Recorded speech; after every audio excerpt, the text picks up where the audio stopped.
Geography and You presents. Hello and welcome to GNY Live, where we uncover the data, rankings, and interpretations shaping the future of our societies. I'm your host, Hiteshika. In today's episode, we unravel India's falling poverty. The recent World Bank report sparked headlines and debate about how inequality falls in India. As interpretations diverge, one thing is clear: inequality is no longer just about numbers, it's about understanding the method and background of how we measure and perceive progress. To unpack this complexity, we are joined by Dr. Srinivas Goli, Associate Professor in Demography at the International Institute for Population Sciences, Mumbai. With over a decade of experience in public health, population dynamics, and development studies, Dr. Goli's research spans continents and challenges assumptions. Also joining us is our discussant, Dr. Sulagna Chattopadhyay, Editor-in-Chief of Geography and You, whose work at the intersection of science, policy, and communication brings a critical lens to how data is framed and acted upon. Together, we will explore the methodologies behind these global rankings and how inequality is really measured. Does expanding social security coverage mean we are progressing or just compensating? So let's dive in. Over to you, Dr. Chattopadhyay. Thank you, Hiteshika, and a very warm welcome, Professor Srinivas. Thank you, Sulagna. So we are very happy to have you with us today. You know, we have to decode so many different things that we learn as we read different kinds of news, and the latest one being about this the World Bank report. So the report, I mean, as we all know, it's been in the headlines, and it says that it places India as the fourth most equal nation globally.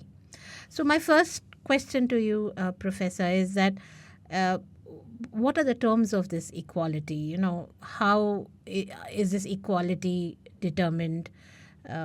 If you could just explain what is the database and all of that. See, economic inequality measurement is a tradition that has been continued for very long time, mostly by the international organizations like World Bank, IMF, and even some other independent organizations also bringing up economic inequality measurement. Recently, the World Inequality Lab, also collating the information on economic inequality, time series information of economic inequality across the countries. But when you're measuring the cross country and across the countries over the period of time, and you will have as challenges like the availability of the reliable income data. And some of the countries, India is one of them, is not even collect the income data from any official surveys. There are some independent surveys which collects data which is been not officially not widely used or accepted so far. So when you don't have income data, then the economist depends on other economic proxy indicator like consumption and wealth, sometimes rarely land also. So when you don't have the reliable income data. So for some countries, World Bank also uses the consumption information data. So for most developed countries, World Bank uses information collected by Luxembourg Institute on income information for most developed countries. But for the developing countries, especially for like India, it has been using the NSSO consumption service, household consumption service. Right.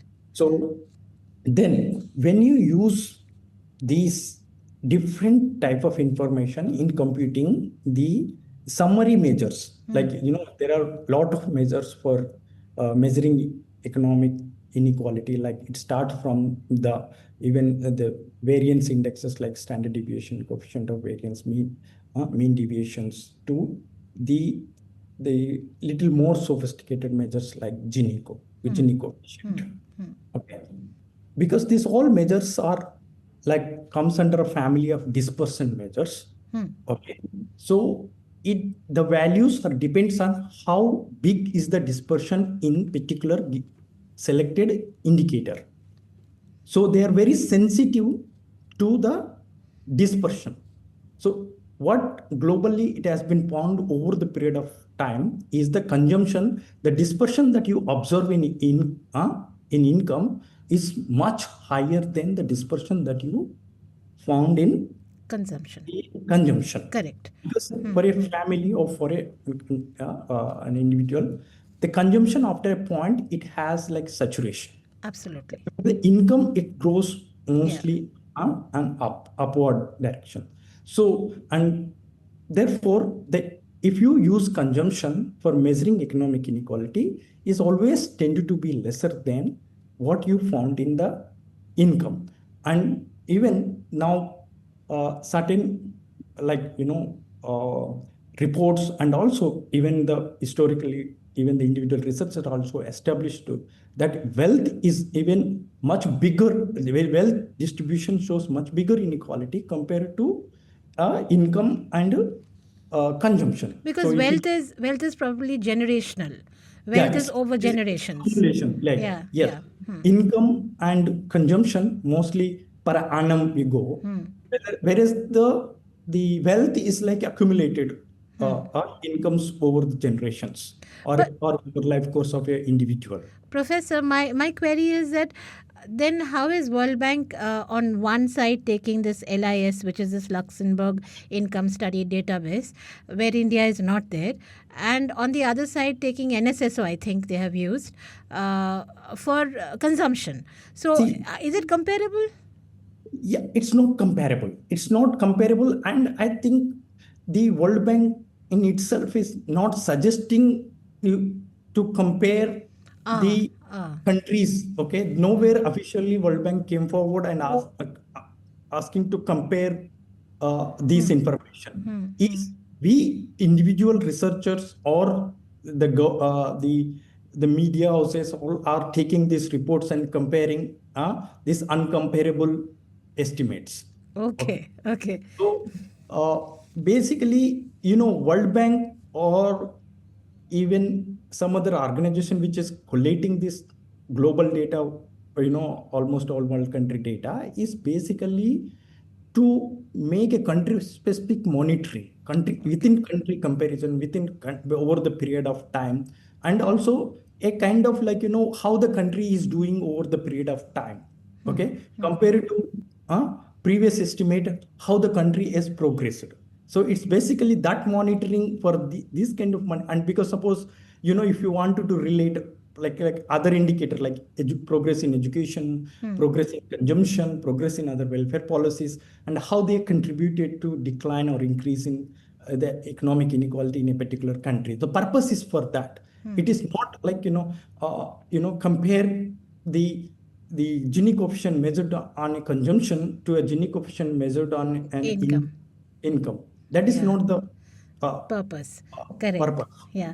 So, Professor, now I'll just bring in another Gini index that I think one of your research scholars used for their thesis, I think, where, I think they've used the CMIE data, which is, Yeah. it's Yeah. a private, it's not a governmental data, but Yeah, it's private. Yeah. it's a private data. So, and from 2014 to 2021, and they have calculated falling. So the graph that I have seen in that shows that there is falling income and consumption inequality over this period, and it kind of gives us a substantive fall. On the other hand, the report actually points towards an increasing income share on the top 1%. So the top 1% income share is increasing. The bottom 10% quite the reverse. So the bottom 10% is becoming furder impoverished. But your Gini coefficient is showing a downward trend. So how do we understand that? If you can just give us an explanation. Yeah, this is an important paradox that is emerging in India, that where the Gini is declining, the income inequality measured through Gini coefficient is declining, whereas the top 1% income share, the people in top the income with the top 1% of population is increasing compared to the bottom 10% or bottom 50%. This is very interesting, paradox, I can say. That is because, the Gini depends on the overall distribution. Okay. The overall distribution can decline when there is a fall in the, like what we observed from the same study is actually the upper middle class is slipping into lower middle class. Oh. Okay, so large chunk of the middle class actually slipping into the income concentration is falling in this middle and upper middle incomes, and it is actually more skewing to the only top 1%. So basically, in the majority of the population, there is no income variance. That's why income variance or even in the consumption is much more true. So what is happening is actually these convergence is this decline in Gini is not out of a progress, it's out of regress actually. Okay, that is startling. Yeah, that is actually, this is something which we wanted to publish. So we are in the process of publishing. Okay. Right. So because these summary measures, sometimes that's why, unless you decode them well, they can be misleading. Okay. So either the inequality can reduce, either more people concentrate on the top or more people concentrate on the down, or maybe very evenly distributed. In three cases, there is in the conceptual framework also we explained in that report that, there is a three scenarios for the reduction of convergence. Either equality population proportions distributed equally across the income proportions, or income proportion distributed equally across population proportion. That is one. Then more population is concentrated on the top one or top quintile, or more population concentrated on the bottom. So if if the large here, the majority of the upper middle income we have seen is falling into lower middle income over the period. So that's the reason why you see overall dispersion in the income or consumption is declining, and that is affecting the Gini. Okay. So then Gini is falling. But when you specifically estimate these, quintiles, when you take these quintiles, and then you can actually see that where they are moving. Yeah, so basically, what do you mean if you say upper middle class is falling, or is getting subverted into the lower middle class? Is that meaning that there is more poverty, or there is a falling? Absolute poverty, that is the hunger-based poverty measure. If you take only hunger-based poverty lines, that yes, we are eliminating the extreme poverty from the country. That is for sure. Okay, in India today, if you take, because the poverty cutoff that we have taken is very low, which I basically do not agree for, because today, the standard of living of population has gone up. Accordingly, we need to fix the poverty line, but it's up to the official, the mechanisms people, to mechanisms to decide on the poverty line. I'm not the person, but whatever the poverty line that have been set up, based on the extreme poverty or extreme deprivations that we consider, that according to that, the poverty is declining. But that doesn't mean that this is going to affect the entire income distribution or consumption distribution. So there is no automatic relation of declining extreme poverty to economic income. In fact, the theoretically, the inequalities start increasing when the poverty levels start falling in countries. Okay. So, but for example, if you see from the 1970 onwards, there is there is a sharp decline in poverty levels in India, but at the same time, from 1993 to 2022, the Gini coefficient in consumption has declined just only 1 point. 1 point. 1 point. It was 0.26 in 1993. Now it has declined to 0.255. Like, Oh. like if we like for users, like for listeners, I'll speak in a much more in a simple language. Simple. 26, it was 26%. I multiplied by 100. It was 26% in 1993. Now it is 25.5%. So that's almost no change, really. Yeah, no change from 1993.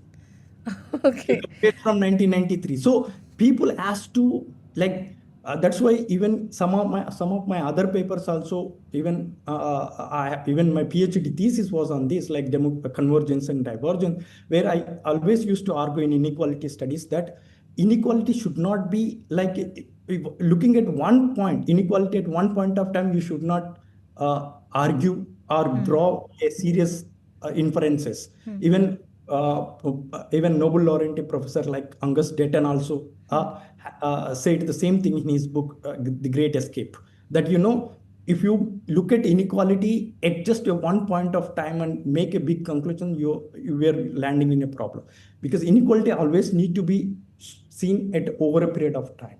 Yeah, and you did mention when we were having this conversation earlier that it takes 200 or 250 years to really... To complete an inequality life cycle. The inequality life cycle hypothesis says that, it's like, like it's when there is no economic development, the inequality definitely is less. When economic transition happens, when the development goes up, the inequality goes up, and then it falls when the inequality increases. Of course, most countries initiate welfaristic approaches, progressive taxation. Then that contributes to again reduction in the income inequalities or wealth inequalities.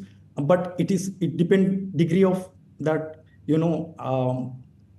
Initiatives are different because some countries have different policies of taxation, or some welfaristic sales also differs. Yeah. We'll come to that. We'll come to that because I have a question on that as well. But just to take a step back, one of your papers, it has used a slightly different methodology, the Thiel index, if I may. So there you find a huge gap between consumption, income, and wealth inequality in, I think, UP. You have studied UP, and you have found this. So why is there such a gap? I mean, if you can just explain between consumption, income, and wealth inequality among... And it's not just a UP study. Even if you look at the estimate that we have done using the CMI, you can see both of them are declining, but there is a huge gap between the consumption and income. Income inequality is double of the consumption inequality in the same figure that you are referring from my study, along with my student. So, even in the UP study and even some other studies, wherever I measured the economic inequality using these two proxies, because since we don't have a very good income data, only the CMI income-based inequality that we have measured, but wealth inequality we measured at many places. Okay, so it's always the consumption inequality is half of what we found in income and wealth. Okay, it's basically, again, I'm coming back to them, that there is a limit to the expenditure spending. Yes. Even people will not going to spend all their incomes. There is a cap. like a saturation in the cap in the consumption spending, but therefore it will not give the overall dispersion in the distribution of any what we found in the income distribution. So there will be a more dispersion in the income distribution compared to what we found in the consumption. Yeah. So now I'll just bring you in here on a report. There was a World Inequality Lab.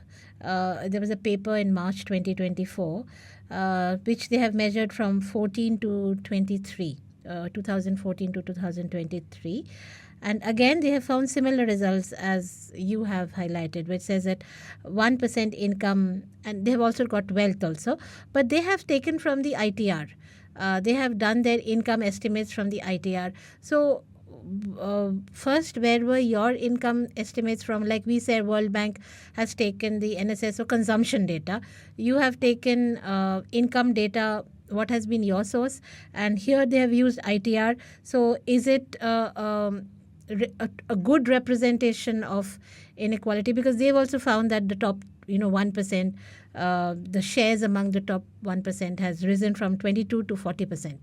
So that itself shows that inequality is, at least for the top percentile, is on the rise. So if you can give us a certain sense of what is the source of these understandings of income, because like we know that income is not a very easy statistic to come out with. Most people are not very clear about their they don't want to talk about how much they earn, and we have used assets, but I don't know what we can use. If you can just tell us how you have estimated income.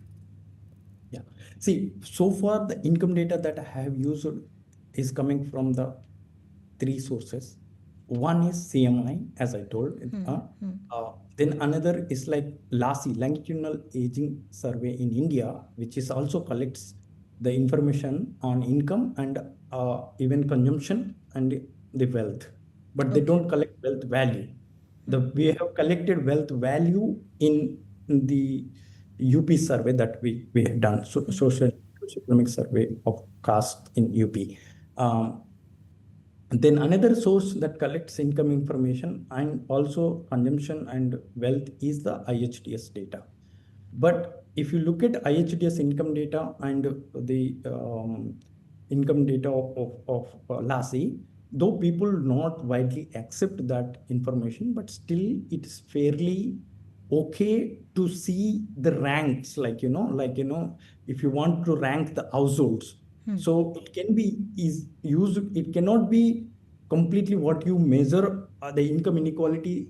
For measuring income inequality, I may not suggest, because it's not it's a huge underreporting. Okay. It's underreported rather than overreported. So whatever you measure, the income inequality you measure from using LASI or IHDS or even CMI will be lesser. Suppose, for example, if you look at our CMI estimate, the Gini for income is coming around 0.42 around. Right? But whereas the World Inequality Lab estimate is 0.61 something. Okay, it's a 0.6. Okay, it's above 0.6. So that is the difference, because they adjusted these gaps, this underreporting, from the income tax data. That's the simulation work they have done. So I feel the World Inequality Lab estimate is the much better estimate compared to what we are estimating on using the directive. But still it's conservative. Yeah, it's still conservative. Yeah, even their estimate also, it's conservative, because I don't think that because income tax data, because everybody, the income tax base in India is too less. Okay. Large part of the economic activity we don't, like agriculture, we don't. Agriculture. For example, we don't tax at all. So therefore, what I say is and the rural population is a majority in India. It is still 55 to 60% for rural and agriculture dependent. So still that is also an underestimation. But given these available estimates, I go with the World Inequality Lab estimate, that because at least in absence of gold standard income data, that is the one approach one can accept. But the best approach is to have the good income survey and find the ways to collect income data, because we have a better minds now. Okay. Yes. So you can try to do that. I think the government is initiated, I think, the income survey data collection. Okay. Okay. And so basically what you are trying to tell us today is that World Bank estimates have been understood incorrectly by the media and by the other people who have reported it. They have computed and they have, of course, written that it is based on consumption and not on income, which actually, the results are widely different from income and consumption. I have one smaller question here, which is a little different from the others. This is about another June 11, 2025. There was this ILO's report that came in, which says that India's social security coverage. So this is a little different from there. So, for example, all the schemes that we have, which is like a universal basic income kind of a scheme, or like you said, and I'm drawing from there, the welfare state mechanism where you kind of extreme hunger kind of scenarios can be averted through these schemes, shows like there is from a 19% in 2015 to a 64% in 2025. There has been a increase of the coverage or the users of this scheme. So, what does this mean? I mean, why is this, like you said, poverties have definitely gone down? Is this indicative that one of the reasons can be Yeah, this? yeah, these welfareistic approaches, that current existing welfare policies in India, whether it is targeting the older population, targeting the widows, uh, targeting the children through ICDS, or targeting the household like PDS, target even employment like MG or okay, or the occasional cash incentives for the women. Uh, uh, these all going to make some kind of effect on the poverty reduction, but these not going to have any. They don't have that much elasticity to effect on the income, reducing the income inequalities or the wealth inequalities. Okay, okay, got that. For reduction in income and wealth inequalities is only through proper progressive taxations. Okay. So what you're saying is that these are interim measures that can probably reduce hunger, but it cannot really ensure that you have, better income or wealth on Hunger, all and of the other also to an indices. extent they can help in education, But and health and but some help in relief in health care, healthcare, okay, okay, care, improve health outcomes like for example JSY, Janan Sureksha Yojana, kind of programs have improved institutional delivery and reduced infant mortality. That we need to agree on that. But of course, it's not the expected level impact, but they have done some help into improving these social indicators, some of the social indicators. There is no doubt. That's why you can see the multidimensional poverty. When you measure multidimensional poverty, you can see the decline. That is basically more of it coming from the social and health indicators rather than the economic indicators. wonderful, wonderful. So good to know that at some level we are being able to eradicate extreme, at least health. In health, we are able to do much. What about education? Do we see any change in, See, the because we primary see. education, there is, we can say that primary education, there is a lot of impact on these policies, through these policies. But at higher and technical education, still the inequality is very high. Okay, Okay. okay, That's still because there actually the coverage is not huge. And you know that with yeah. increasing privatization of education, that most of these policies not relevant for the majority of the population. And even yesterday there was a there was news that the scholarships that has been given to the SC, ST, and the poor people for study abroad, only the 50% of the 160 students who got selected for these fellowships have been given fellowships. Only Oh, let's see. so like that, So, I'm just telling that at a higher education level, still, but the surprisingly, if you look at the education spending out of GDP, education and health spending, I think people will not believe it. Last 6 decades, our spending on health, the public spending on health at central level is stalling, is like oscillating around from 0.9% to 1.2%. okay. Okay. So It that just is last 6 decades. can you imagine last six The decades? education also is the same. Okay.